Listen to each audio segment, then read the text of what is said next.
Все восходит к тому, что люди не хотят думать. Куча современных идиотизмов, куча современных проблем восходит к тому, что люди не хотят думать.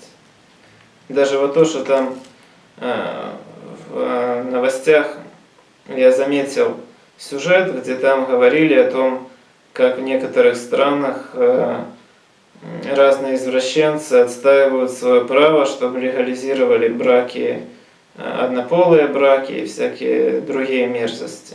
Но при этом вообще это показывает их глубокую дебильность. Потому что, им и так никто же не мешает осуществлять их мерзости. Что им еще нужно?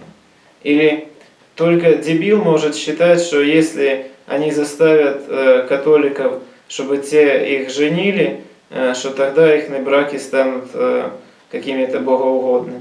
Ну а как? Получается, зачем они требуют от католической церкви, чтобы те их женили? Зачем это надо? Ну так вони можуть собі займатися своїми справами. Им же никто, смотрите, им никто не мешает. Не мішає, не забороняє, хочете робіть там собі, що хочете. Кожен робить свої Но если они, допустим, откроют Библию, они увидят, что вот, если еще возьмут апокрифы, они про Лилит могут почитать. В Библии конкретно Адам и Ева.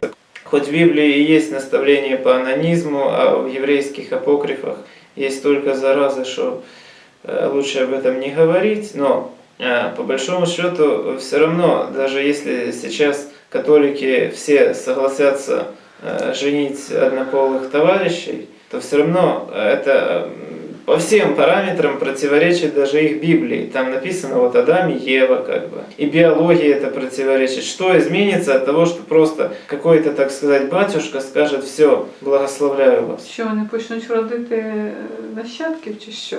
То есть зачем? Это дебилизм. Если они идут против природы, если они идут против каких-никаких, но более-менее нормальных социальных каких-то устоев, то зачем им соблюдать такую формальность, как религиозно закрепленный брак? Зачем им это надо? Это просто потому, что они дебилы, просто потому, что они не хотят хоть о чем-то задуматься.